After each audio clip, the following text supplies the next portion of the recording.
Conquest of Elysium 5 is a notoriously difficult and complex game. I remember the first time I saw it on Steam. It had good reviews and long play times, which in my experience is the indicator of a great game, so after checking the system requirements, I got it, and for my first playthrough, I tried the Burgermeister class, which are basically hobbits with a splash of steampunk, only to get utterly trounced by the Troll King on my second turn. So, for my second playthrough, I obviously picked the Troll King, an absolute tank of a unit that regenerates health every turn, only to die again a few turns later, this time to poison damage from the Witch. This challenging introduction to the game led me to hyperfixate on it for a little bit too long until I really understood the mechanics properly. Now when I play, I enjoy pushing the game to its limits, and in this video, I'm going to attempt the most difficult challenge I've come up with, the Royal Rumble Challenge. Just like wrestling Royal Rumbles, where dozens of people are fighting in a chaotic match at the same time, in this video I'll be attempting to win a 24-player match on the largest map size. To make things even more difficult, all of my opponents will have a substantial 100% bonus to all their resource income, and if that wasn't difficult enough, I will be attempting this as what is widely considered the weakest class in the game, the Dwarves. You see, most classes in this game get powerful summons, whereas Dwarves can summon a gate and literally a couple of rocks. Their battlefield magic is basically non-existent, and they are entirely dependent on highly contested mountain mines, which are often protected by very powerful creatures. So now you know the premise, let's get started.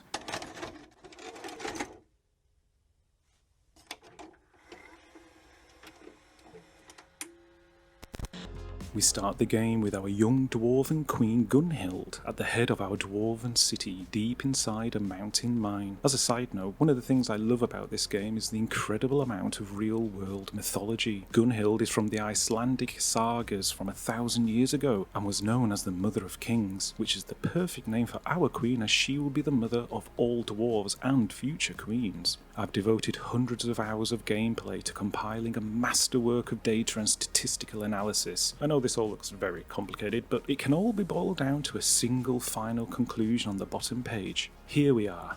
So, I find the easiest way to rate a unit is by comparing it to the basic spearman. Dwarves have some obvious advantages here, and their movement advantage in snow and mountains will be our main focus early on in the game. Here are all of the other classes we are up against. There are 26 classes total, so basically everyone is here, but I will take the absence of the Necromancer as an absolute win. I am most worried about all of these classes, basically anyone with strong magic or a need of mines, as that will mean we are competing for the same resources. Probably my biggest concerns are the Warlock, Cultist, and the Demonologist, so hopefully I won't run into them early on in the game. I start off by taking my fastest dwarves north in search of snow so we can take advantage of the movement bonuses. The first few turns are where we are at our most vulnerable, so I can only hope I don't run into a powerful magic caster early on. Now, to have any chance of defeating the Warlock, one must first understand the Warlock. You see, Warlocks come in 4 different flavours: cool original, spicy hot, popping candy, and OP. This Warlock is only an apprentice, so he hasn't picked a specific flavour yet, but the main Warlock should be close by. I do have some luck and find a silver mine run by Jack Sparrow, but I quickly dispatch his workforce of non-volunteers and then find another mine above that. Before I try and take that as well, I discover we're against the Fire Warlock, who also has a fire staff. Little bit overkill in my opinion, but luckily dwarves have some natural fire resistance. Also, the dryad makes an appearance near our queen, but her level 1 spells plus the few dwarves that are with her should keep us safe for the time being.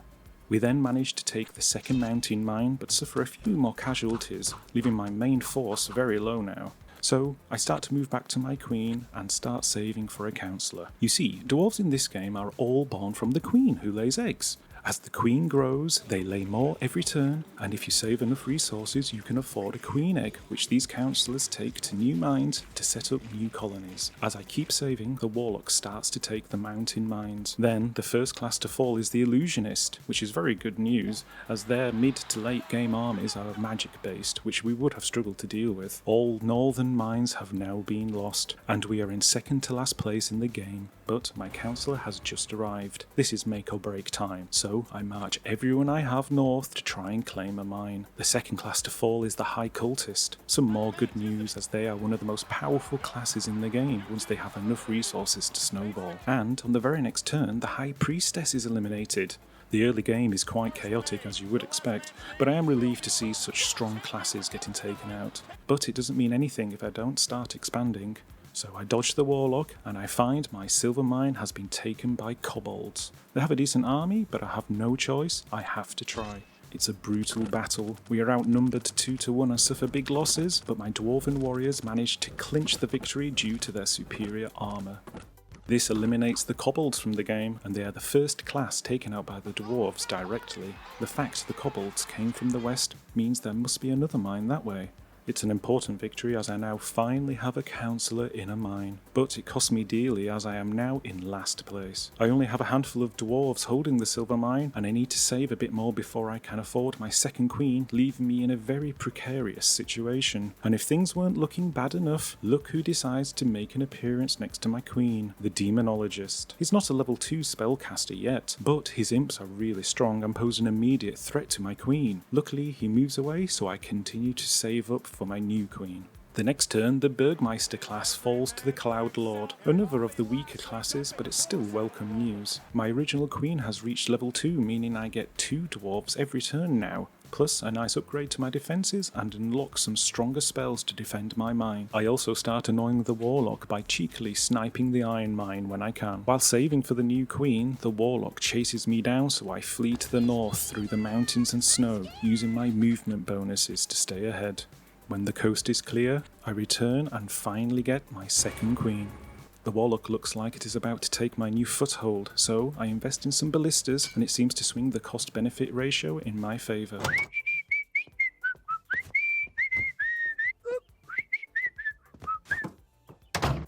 To help improve my chances of holding on to our new mine, I invest in a gate, and the next turn, Voice of El falls. It's a huge relief to see them fall so early. Left unchecked, they're a ticking time bomb, and a danger to everybody, including themselves.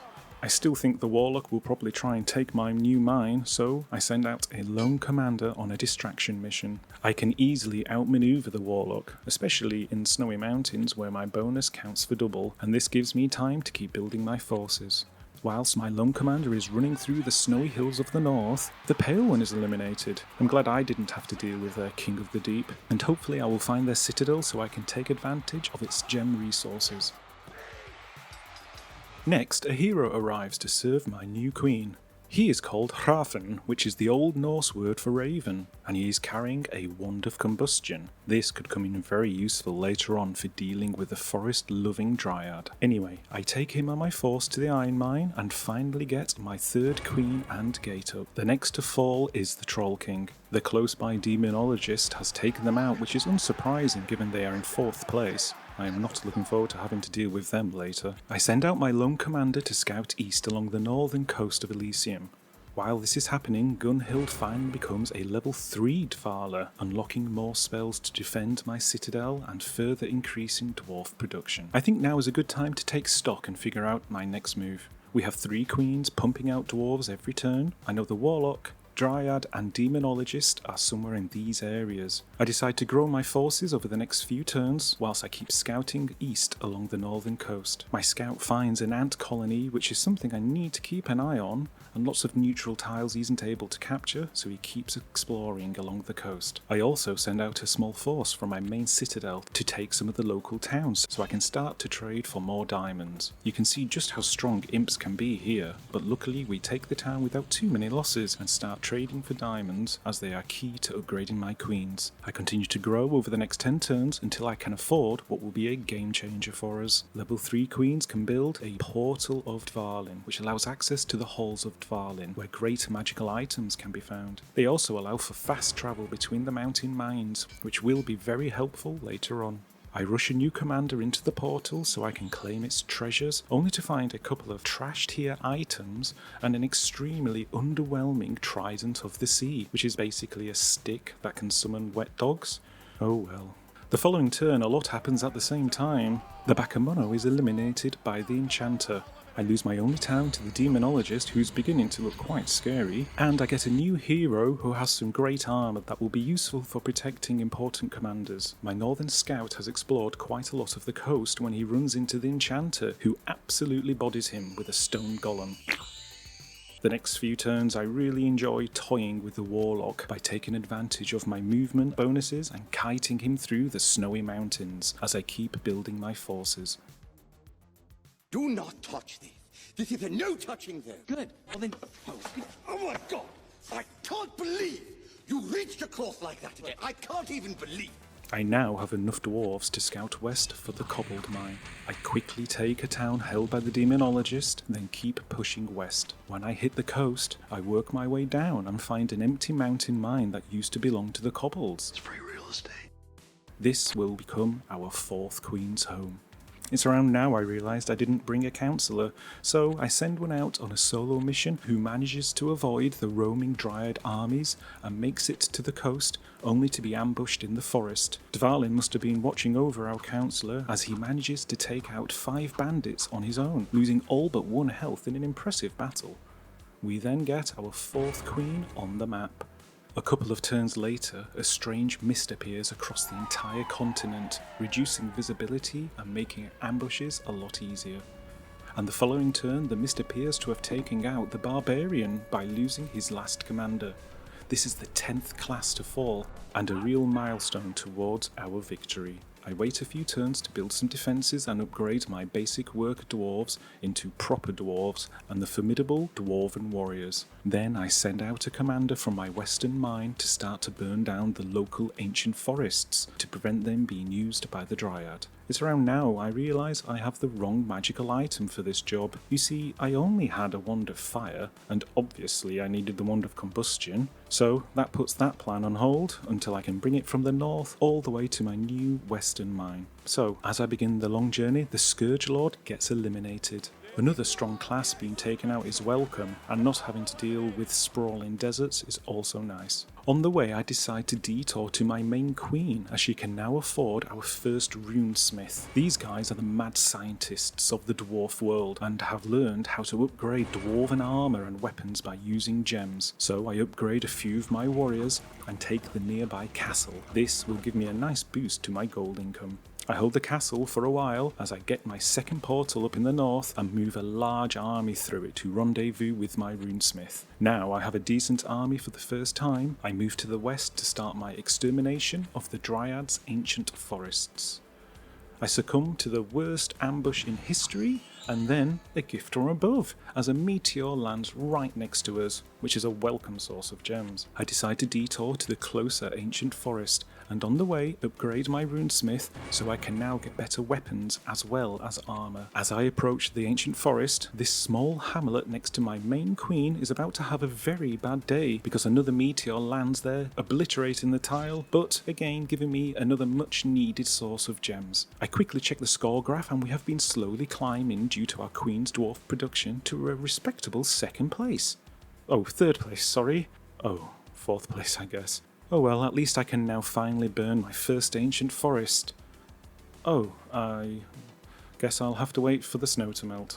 I decide to send a lone commander to scout the castle and meet a very scary demonologist. I mean, just look at what I'm up against. The demonologist is now level 2 and has a couple of mid-level summons in his army that are quite powerful. As the turn ends, he attacks my lone commander, who is converted instantly by a demon succumbus. I'm in The legions of Inferno. The next turn, spring arrives as the warlock takes some of my tiles. I finally burn my first ancient forest and start to work my way west to the Sacred Grove, where I do the same but accidentally run out of movement points, so spend the turn burning alongside the forest. I'm okay with the events that are unfolding currently. Luckily the forest has finished burning by the next turn, so I don't take too much damage. Then I move my army east back to my main queen, where I am investing in more ballistas. Now I have a level 2 runesmith, I can start to upgrade them as well. When I have a few more, I move my main army to take the nearby towns, making sure to utilise the siege bonus ballistas get at the start of combat. This will be an important tactic moving forward, because if we have combat on a tower with no walls, we won't get 10 rounds of pre-battle siege for us to soften the enemy. I send out a small force to take out a small dryad army so they don't keep taking my craters, but quickly remember Minotaurs are not to be underestimated as they go full juggernaut mode on me. Luckily I win the battle, but lose a councillor. The castle is being held by a sizable dryad force, so I switch targets to the demonologist's citadel, which I managed to take without too much issue. A couple of turns later the demonologist now has the castle, and I see an opportunity to knock them out of the game. If I attack whilst they are in the castle, I should be able to take out most of their army in the siege phase and mop up the rest of them after. It's definitely a risk, but I think it's the right move and decide to try. As the battle replay loads, my immediate concern is the Ice Devil, who has a chunky health pool and strong armour, plus some very powerful spells that will trigger twice each turn. I think if we can take her out in the siege phase, we should be fine. I have 12 ballistas, and most of them do earth damage, which will negate her armour with a D25, so a few hits will be enough. As the siege phase unfolds, most of the enemy is destroyed by the ballistas, but the Ice Devil seems to have paid off the RNG gods and manages to avoid almost all damage. Then, after the siege phase, a few blizzard spells is all it takes to wipe everyone in my army, even though they have 50% resistance to cold damage. In the end, only my commander remains, who valiantly fights on, but eventually succumbs to the enemy. I then rage quit the replay and write a strongly worded letter to Illwinter, which can be summarised as, "Quite frankly, you need to go back to the drawing board because your game absolutely sucks!"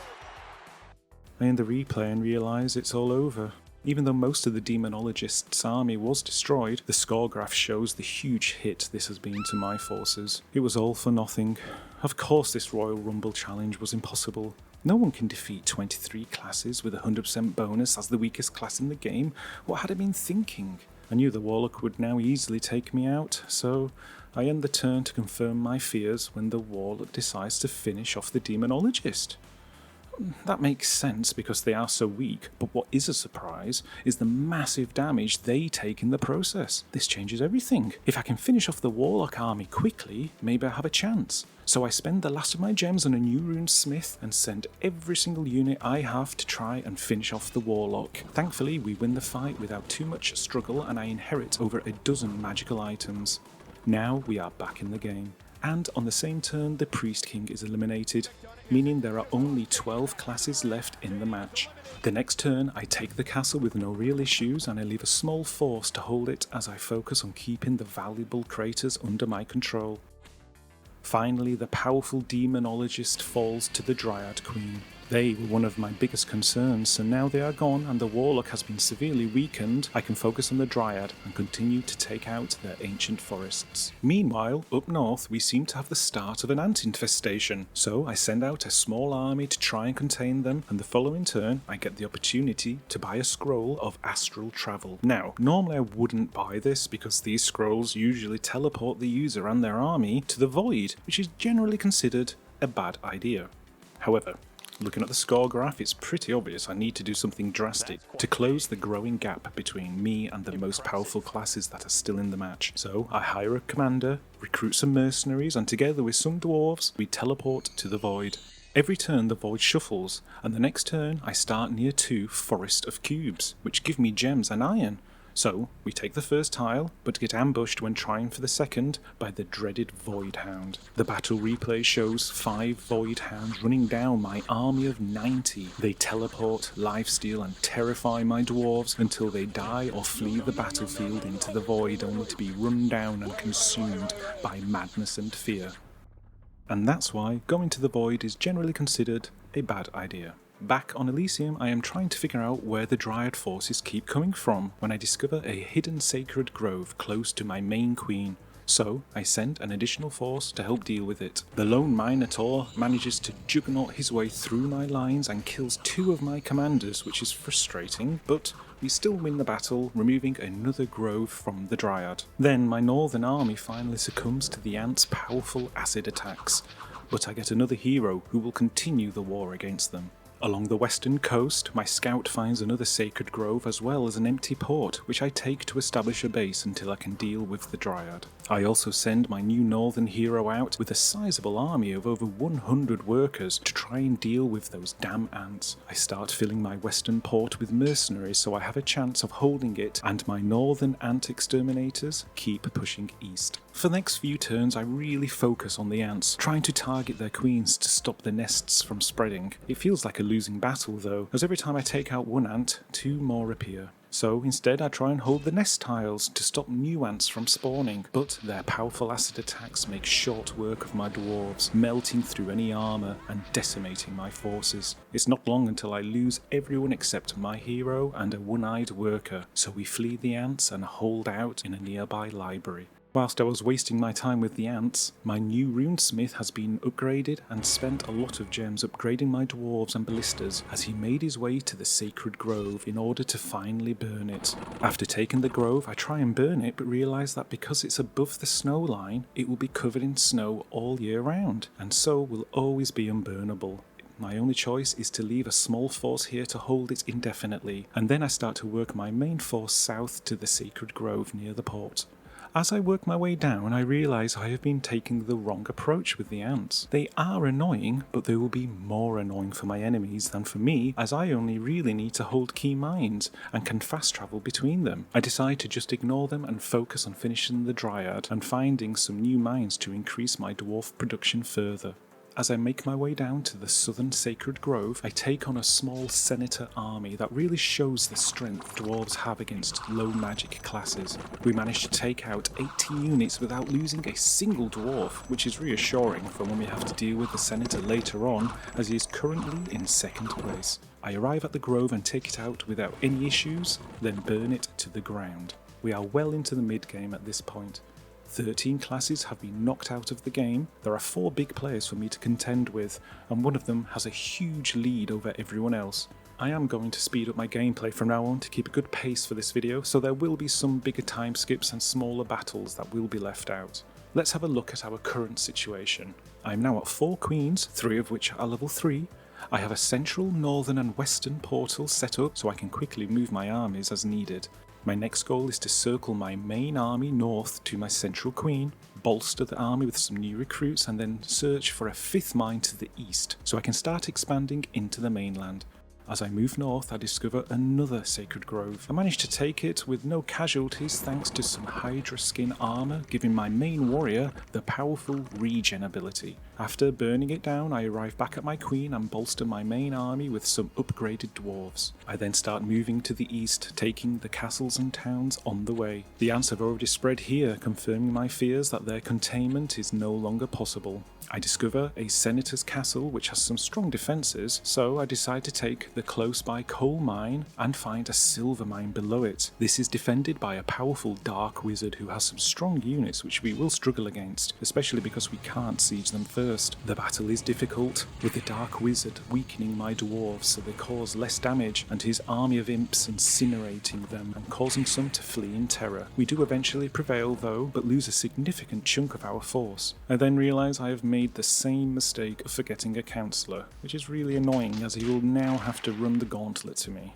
As he is making his way, the Raksharaja is eliminated by the witch, meaning there are only 10 classes left in the match. Luckily, my counsellor manages to reach the mine without any issues, and we finally get our 5th queen. And just to quickly rewind time back to when I attacked the silver mine, the eagle-eyed among you may have noticed our first meeting with the most powerful class in this game, the druid.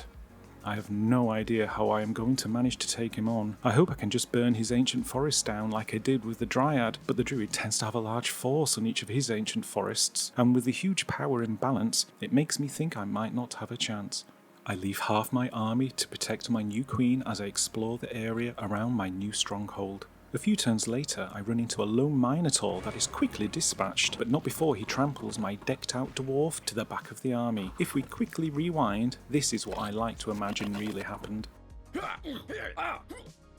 I discover yet another sacred grove, which I take and burn, and whilst I start taking the nearby tiles, I get a message telling me the druid has just been taken out by the Cloud Lord. I have no idea how it happened, and frankly I'm a bit cheesed off as I thought he was going to be my big bad for this video, but that's just the way Conquest of Elysium is, and I take it in my stride. Future lube here, whilst editing the video, I had to go back and see what the druid was packing just for my own curiosity. As you can see, he had quite the menagerie, all sitting on a single tile whilst only holding one citadel that the Cloud Lord managed to take. I find another mine and get a queen in it. I decide now is a good time to fortify my new strongholds and build some decent armies so I can start targeting the remaining classes. So I will just take 5 or 6 turns waiting for my forces to build whilst I scout for the Warlock and Dryad citadels, as they are the weakest classes near me. This shouldn't take long at all.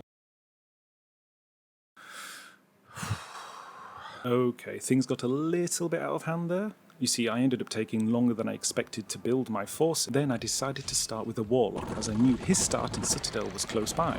But when I took it, I pushed east trying to finish him off and just couldn't find his last citadel. I eventually gave up and circled back around to try and finish off the Dryad once and for all. I forgot that the Dryad had the ability to make more ancient forests, which explains why I have been struggling to finish them off. On the plus side, my exponential dwarf production has allowed me to catch up with the other classes, so I took the Dryad's second to last forest stronghold with no real issues, and also get to show off one of my favourite things about dwarves.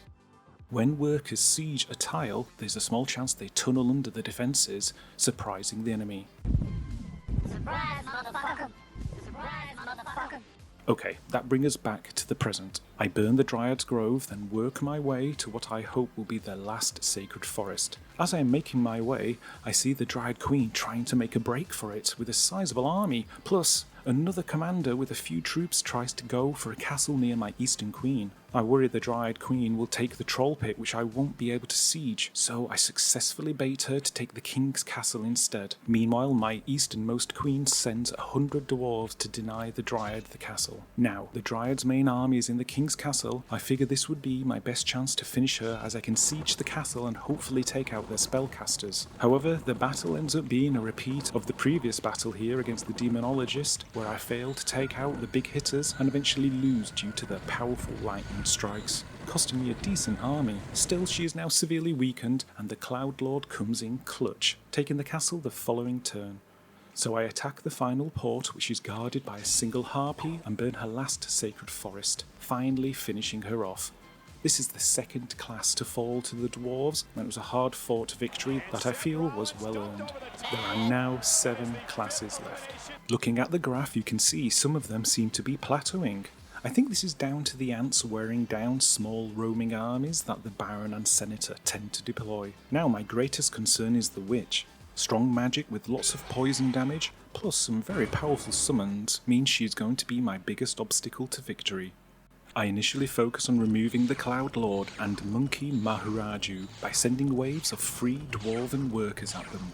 After I manage to clear the immediate area around my territory, I leave small forces to hold key positions from the ants. Meanwhile, I have been investing heavily in ballistas for my Eastern Queen, as I think I will need 2 full ranks of them to have any chance against the endgame armies. As I start to congregate my forces at my Eastern Mine, I have a small battle to remove an ant queen that's in my way, but my newly recruited Black Sorceress just can't contain her excitement and absolutely obliterates a nearby bush for 882 damage just for the sheer hell of it. I keep pushing east and consolidate my forces into an impressive army of upgraded ballistas and armoured dwarves when the witch makes her first appearance.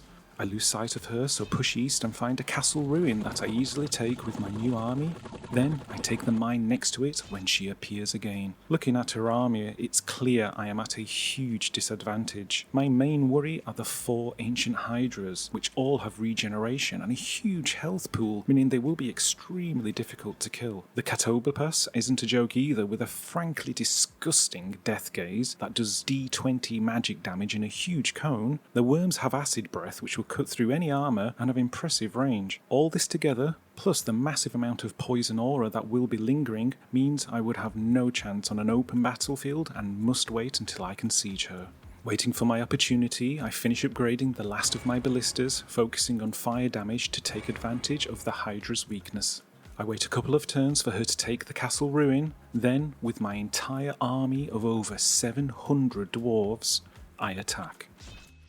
This battle is going to be the make or break moment for us. If the witch wins, I will have lost most of my army and she will continue to spread west and grow stronger. If I win, I should have removed enough of her expensive summons that I can then keep pushing east and dominate the centre of the map. The scale of this battle cannot be understated. The real-time replay at standard speed would take nearly an hour to show, and yes, I did the maths to work that out.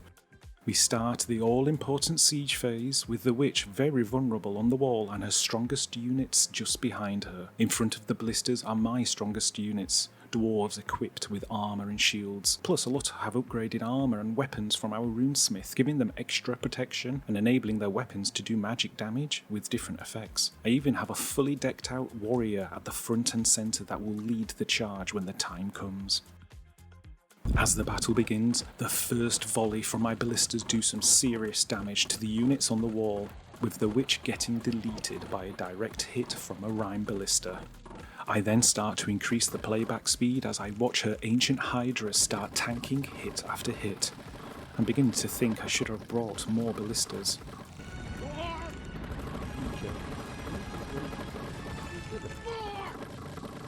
When the siege phase finally comes to an end, 20 dwarf workers appear behind their army, whilst at the front we manage to take out 3 of the 4 ancient hydras already.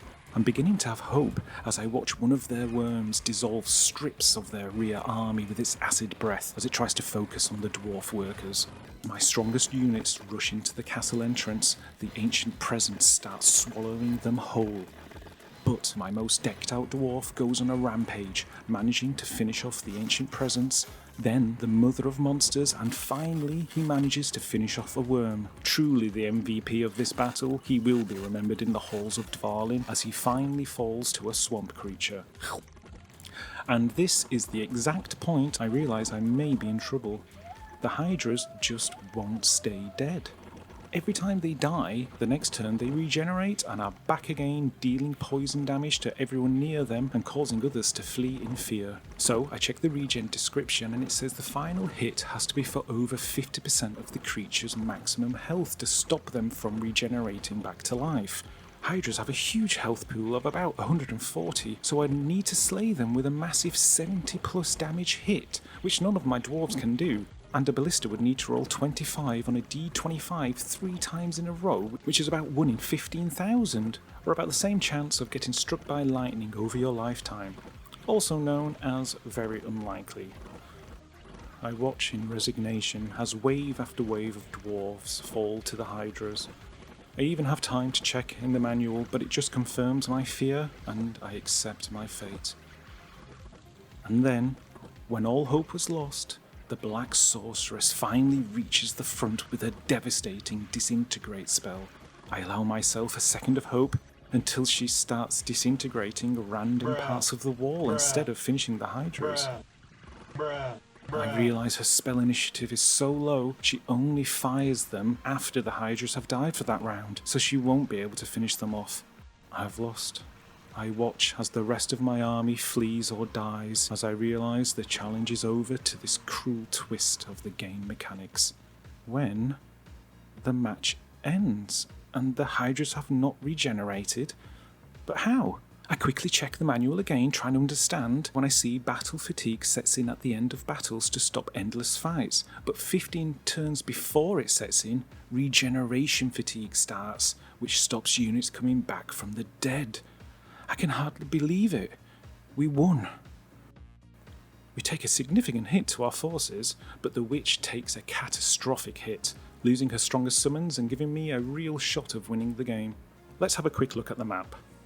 I know the Cloud Lord is below me, east is the witch, and the Baron I assume is further east to the north or south.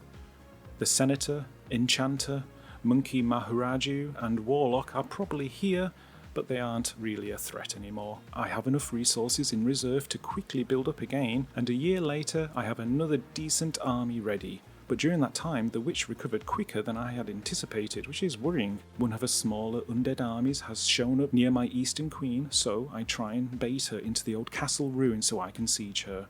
After a few unsuccessful turns of baiting, the Senator is eliminated by the Cloud Lord. They were winning for a short period of time, but I think the ants wore them down with their smaller roaming armies. A few turns later I managed to get the witch to take the bait at the eastern town whilst my army is close by, so the following turn I siege her and easily remove one of her smaller armies from the match. I decide to keep pushing north to chase down the witch and hopefully finish the warlock once and for all. On the way I take a northeastern mine and get a queen in it. I finally find the warlock hiding in the northernmost port with a very small army that I siege and easily finish off with virtually no casualties. This removes the warlock from the game, leaving only 5 classes between me and victory. I also find the witch nearby, plus another one of her armies takes the eastern town again. Whilst I'm waiting for the witch to take the northern castle, I manage to get a smaller army to siege her town and remove another one of her armies from the game. She's still refusing to take the bait up north when the Cloud Lord appears close to my eastern queen with a very strong army, so I quickly send out a distraction force whilst moving some troops to deter his attack, which does the trick for the time being, but the Cloud Lord is a problem I will have to deal with soon. Luckily, the witch decides to take the port up north, which allows me to siege and destroy another of her armies with virtually no losses. Then I make a beeline back south to deal with this new threat whilst also building a new southern army. On the way back south, yet another witch army takes the eastern town, which gives me another chance to siege her with minimal casualties. This battle brings her, the Cloud Lord and the dwarves neck and neck on the score graph. My second army then begins to move south, and I find what I presume is the last stronghold of the monkeys. So I siege them and take some surprising losses due to their archers, but still manage to win, which removes the monkey Maharaju from the game, leaving 4 classes left to defeat. As I continue moving my second army south, I find a mine held by a small Cloud Lord army and decide to risk an open battle due to our overwhelming numbers. This was another bad idea because of the powerful icy breath attack from the snow dogs, which melts my dwarves before they can reach them. We take a huge hit, but managed to eventually win, and I decided it was probably worth it to open up a route south. The main Cloud Lord army is still loitering at my eastern queen as I keep building my forces and investing in rime armour for more protection from the cold attacks. The Cloud Lord suddenly takes the castle ruins and I see my chance. My ballistas take out the heavy hitters, and once the battle begins, dozens of summons appear at their wall which will help act as chaff whilst my front line closes in on the castle entrance. Once we are in the castle gates, it becomes obvious we have won, due in no small part to my investment in rime armour, allowing my strongest dwarves to mitigate all ice damage. We are victorious, dealing a huge blow to the Cloud Lord and suffering relatively low casualties. Now is when I decide I need to solely target either the Cloud Lord or the Witch, instead of trying to handle them both at the same time. I set on the Cloud Lord because I have a better idea where he is, and since he is a gem-focused class, I will gain more benefit from conquering him. With renewed purpose, I focus the entirety of my Dwarven Empire on eliminating the Cloud Lord. We now enter a period of total war.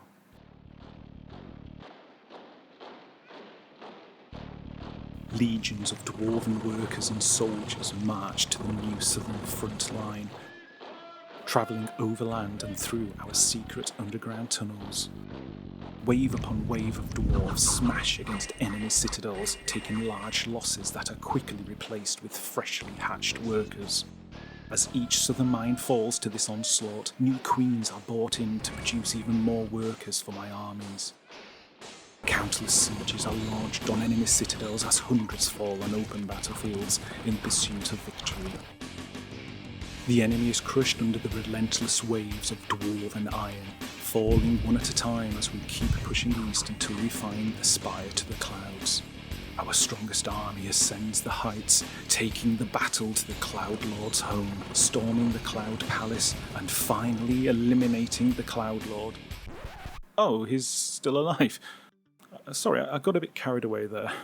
Well, we managed to get 5 new queens all on the south, with the central mine getting a portal, but during that time the witch has grown stronger than ever before. I turn my forces northward into the centre of the map in hope of finding the Cloud Lord's last strongholds. A few turns later I find a castle that is held by him, so I siege it in hope of it being his last citadel and thankfully end up eliminating the Cloud Lord from the game. This was another hard-fought victory against a very powerful class. I now only have the Witch and Baron to worry about, with the Enchanter somehow still clinging on. I allow a few turns to amalgamate my forces into a doom stack and start pushing further north looking for the Witch. On the way I find a volcano, which is a great resource tile for me, and decide to explore it. Nope. Before quickly changing my mind and leaving. So I leave a small force to hold it as I continue to push north, where I eventually meet the Enchanter with a small army of flying swords and a few golems. I meet him in open battle and easily defeat his army with minimal casualties due to my growing number of summons that my front line are equipped with. Following the battle I check the graph and see I'm beginning to gain on the Witch due to my exponential dwarf production from the Queens. I keep exploring the centre of a map when a huge Witch army takes a town next to one of my smaller armies. It isn't really equipped to deal with her, but I have to take this chance, so I siege her and hope for the best. I only have a couple of flame ballistas when I siege, but we have a large army of dwarves backed up with cloud archers. We do eventually lose, costing us a decent army, but still manage to inflict some serious damage on the Witch's army.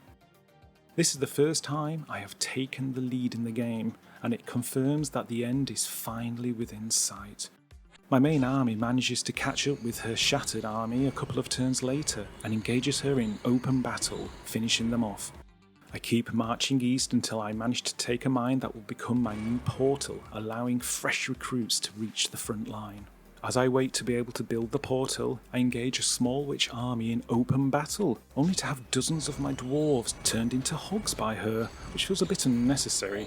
But this has now become my new headcanon for the next time I watch The Hobbit and see Dane Ironfoot riding into battle on a warhog. The next turn, I find the Enchanter in a very sorry state, holding out in a castle with some basic units. I almost feel sorry for him, until I remember my poor Northern Coast scout from what seems like a lifetime ago. I put him out of his misery and remove him from the match.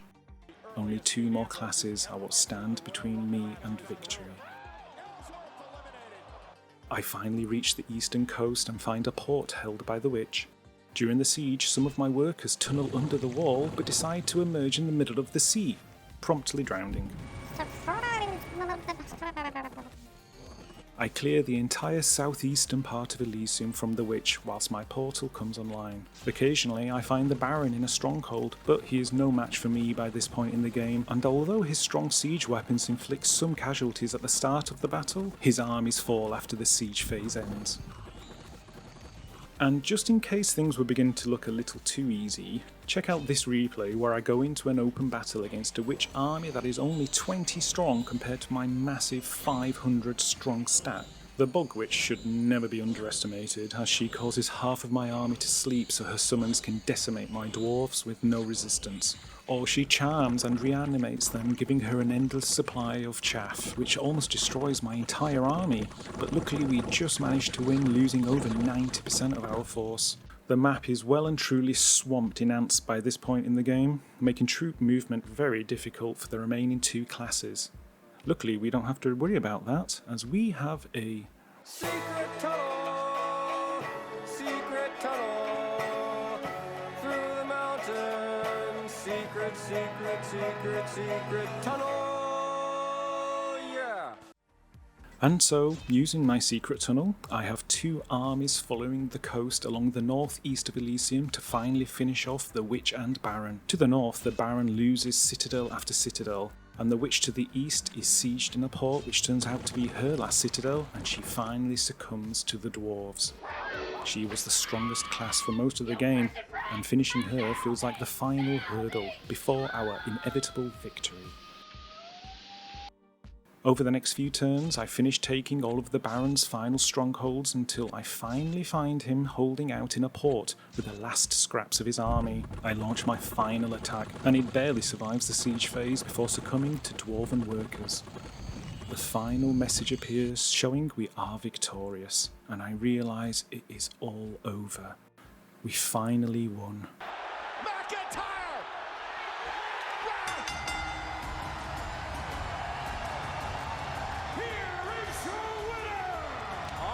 Can say is it is about damn time, and there's a standing ovation, and deservedly so. What an effort! The score graph gives a good portrayal of the whole game, showing the highs and lows of each class as one fell after another. The world map is entirely overrun by ants. Looking back, I think they ended up helping me win the game massively by wearing down the other classes' roaming armies and capturing resource tiles that may have otherwise allowed one of them to snowball. I hope you enjoyed this video. It took me 6 months from start to finish, and definitely ended up being a bigger project than I had first expected. I do have lots of ideas for future videos, but they will probably be very different to this, so if you do want to see what I make next, please consider subscribing. And finally, thank you so much for watching.